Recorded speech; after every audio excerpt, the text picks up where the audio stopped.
Ealing, West London. At Dormers Wells High School, two NQT mentors are about to help two new teachers grapple with the everyday reality of teaching. Alka Bagat leads a team of mentors working to a tried and tested system of classroom observation that's been developed by staff over many years. Regular critical analysis of teaching technique is central to the school's ethos.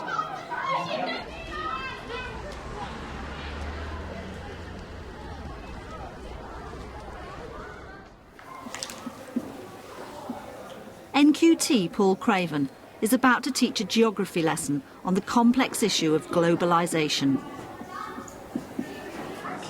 Just stand behind your chairs quietly like we always do. Today's class is one of the school's most testing. Mixed ability, Year 8.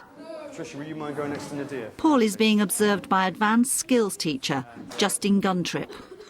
The most important part is actually giving them confidence, and no teacher wants to come out of a lesson thinking they haven't done anything right. And I think once you can build on the positive and try and perhaps persuade them that there's more positive than negative there, then you're winning the battle already. And I think it's just homing in on perhaps some of the few issues that perhaps they need to address that will make them that better teacher.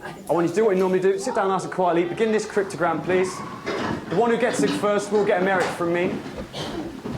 Right, Saba, Sai, Noah, Pfizer. At Dormers, the starter activity is seen as absolutely crucial to engage pupils in the lesson, especially with a challenging class.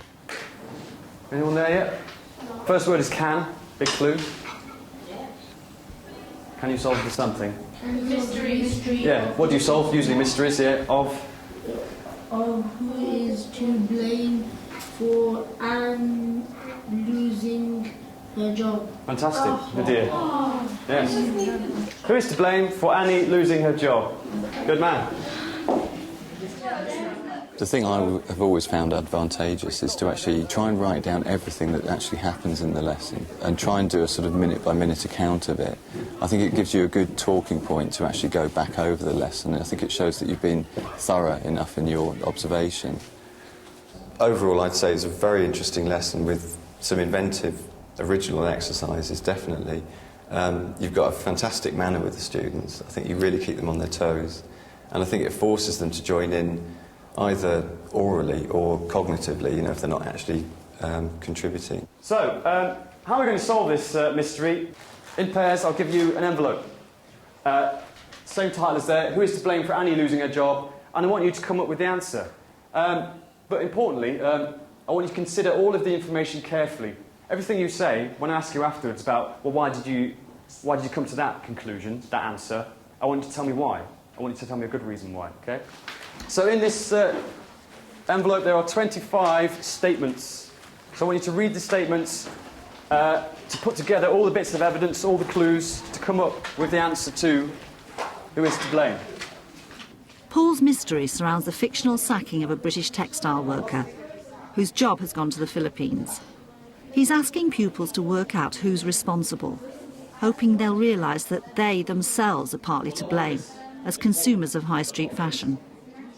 So that's the one about working as well, then? This is it. Yeah. It says, Clothes First has closed 2 factories recently in Hammersmith. And states, and look, Annie lives in Hammersmith, so that's fishy.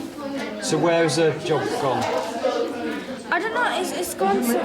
Where is the job anyway? Yes, if she lives in Hammersmith, unless this is a red herring, then that means that Annie lost her job because of the closed down factories. I think if somebody was observing you, they might want to see more structure of differentiation. Yeah. You should really show evidence of the student data sheet as well. So that particular needs to... Yeah, so that, you know, also that the observer knows what they are, but also it shows that you've thought ahead and that you know what they should and shouldn't be doing, what tasks they should and shouldn't be doing as well. Oh, right, okay. Wait, is there some sort of system here, or are they just everywhere? No, there. All right, okay. What was it? It was £4 for 12 hours, I think. Is that good? No. It's not very good, is it? Yeah, why? So who is Annie then? And what sort of country do we say the Philippines was? Indonesia, not developed. Yeah, it's Indonesia and it's not developed. How do you think you can assess how well each pair is doing when they're doing the investigation? What could you do you think, to get to know what they're on task? Are we there in a second? Yes. They are coming out with the answers, but then some of them aren't. So how could you get perhaps the ones that were quiet? I don't know. Write something down. Maybe. Exactly. Yeah. I mean, something that even a sheet that could have reinforced that, where they were just writing down some of the, the target language that perhaps you're looking for, the target questions. Perhaps at that lower end, have the whole group got it, and perhaps with a sort of worksheet or an extended worksheet or something that was attached to the homework even could have given you that assessment. Okay, that class has got it. And sometimes just look at the whole class and perhaps look at one pair as your benchmark who are very slow and they're not on task, and that's the slowest people in your group, and let's see if you can get them moving, and if you can get them on task, then you're winning that. Ahmed Shah is about to teach maths to Year 7 Set 1. He's come straight from industry onto the graduate teaching programme and has had just 10 weeks on the job. Where's the rest of your class? Are they nervous? Okay. Right. Okay, write down 62 as a product of its prime numbers. No, you don't. 1, 2, 3, come put it up. Isaac, put it up. That's not right. It was a really good start. The use of the whiteboard was good. Okay, it was good you had the objectives on the board. That was good. And the objectives were quite pupil-friendly. Right. Which means that, they were able to know exactly what they had to achieve by the end of the lesson. What's wrong? Sit down, okay?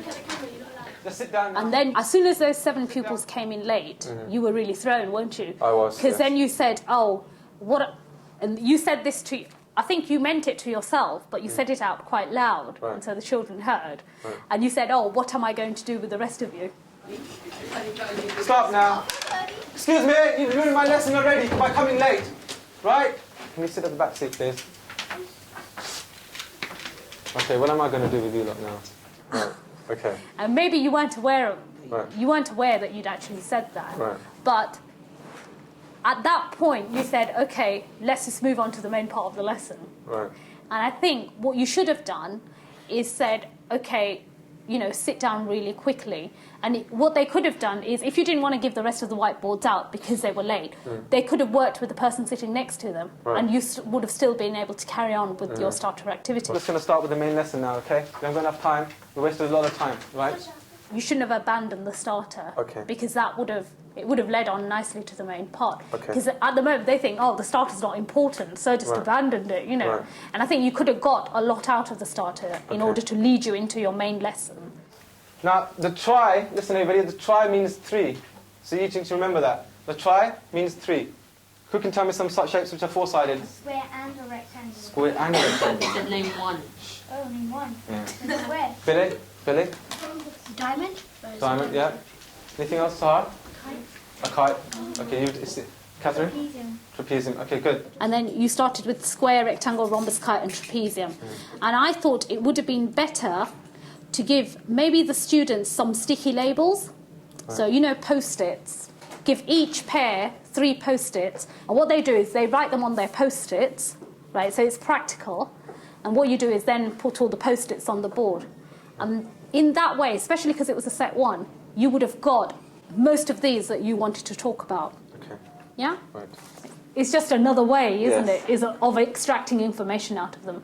But it's a fun way, rather than just saying, put your hands up. And that way, you see, every child's got to take part. Because the quieter ones just sit there, even if they know, they don't put their hands up. If you do not have a book to yourself, put your hand up now. I've photocopied the sheets for you, okay?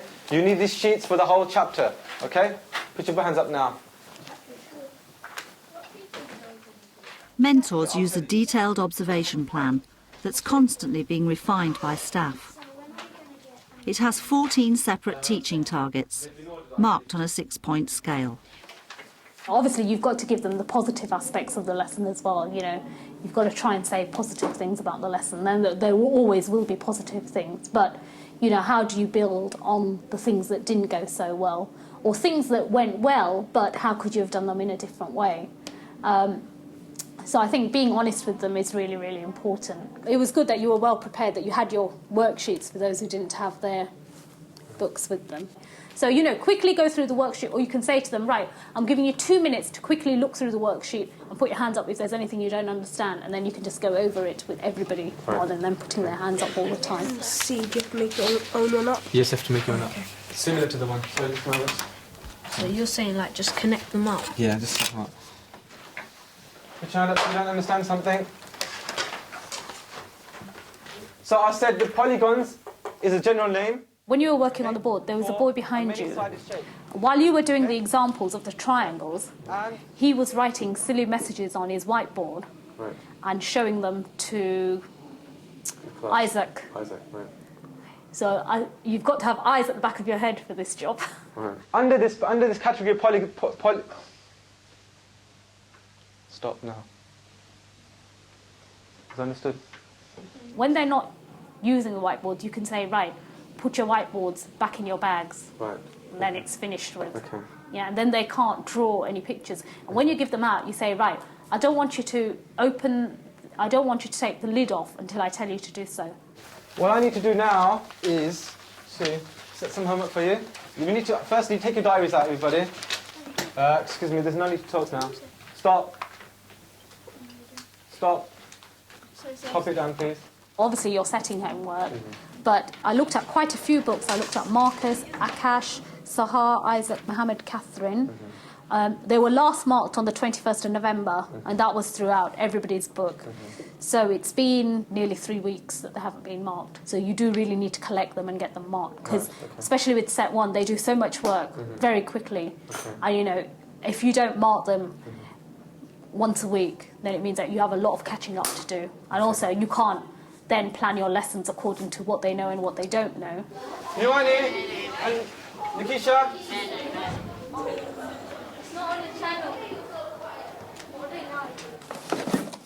I mean, if we looked at your last...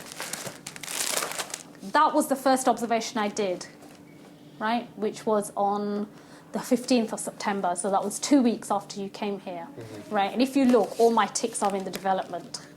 So you can see, I mean, the comparison. It is getting better, isn't it? Out of the 4 lessons I've seen, this was the best lesson. Obviously, you are taking the advice that we're giving you on board, but you just got to keep taking it. And, you know, and then all your ticks will be down here. Okay. Right. Yeah? Quick, you're going to be late for the next lesson. The mentoring relationship relies on honesty and trust between fellow professionals. It's about being positive and practical and giving new teachers the confidence to develop their own unique teaching style. How was that? I think the lesson went quite well. To sum up, Dormers believes NQT should welcome classroom observation and not be afraid of critical feedback, while mentors should always keep a detailed written record and focus on teaching technique before behaviour management. For more advice and a copy of the observation plan, log on to our website and click on A Critical Friend.